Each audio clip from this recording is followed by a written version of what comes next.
বিমা কানু ইয়াকসিবুন।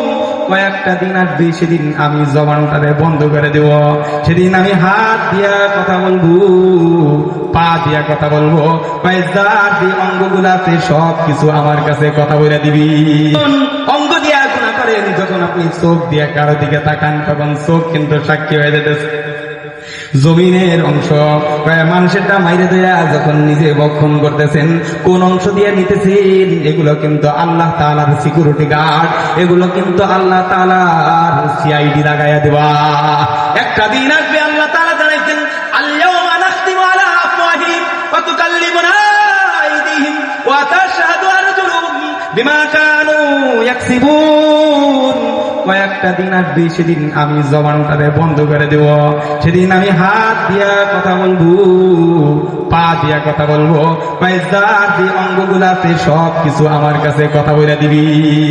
গোপন যদি পাপ করে অঙ্গগুলা সাক্ষী হয়ে যাবে, তারপরে সাক্ষী কে?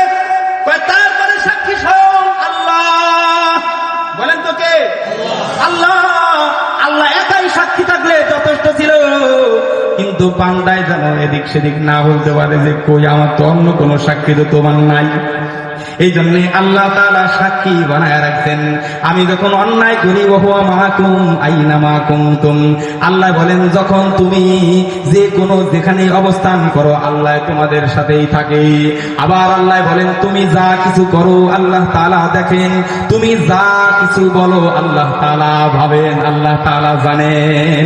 এমনকি তুমি যা কিছু কল্পনা করো তাও আল্লাহ জানেন। ওয়াহুসিলা মা ফিস সুদূর, ওয়াহুসিলা মা ফিস সুদূর।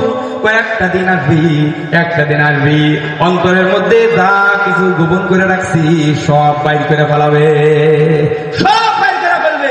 তাহলে আবরার বলতেছিলাম, আবরার হলো তারা যারা আল্লাহর সব কথা মানে। আবার আবরার কারা আর ফুজ্জার কারা? যারা আল্লাহ তাআলার কোনো কথা অমান্য করে। এক সাইড গেল। এবার দ্বিতীয় সাইড আছেন, কোন ব্যক্তি যদি আল্লাহর হক পরিপূর্ণ রূপে আদায় করছে তাহলে কি সে আবরার হয়ে গেল নাকি? হাসান বসরি কয় না, হয় নাই। কি হয় নাই? এবার তার উপর আছে হলো বান্দার হক। বলেন তো কার হক? বান্দার হক। বান্দার হকের মধ্যে আবার আম ভাবে কিছু মানুষ আছে, কিছু মানুষ আছে খাস মানুষ, কিছু মানুষ আছে আম মানুষ, কিছু পরিচিত মানুষ, কিছু অপরিচিত মানুষ। কয় সকলের হকের স্তর আলাদা আলাদা। একজন মানুষের উপরে সর্বপ্রথম যে হক, সর্বপ্রথম একজন মানুষের উপরে তার মায়ের হক। বলেন কার হক? মায়ের হক।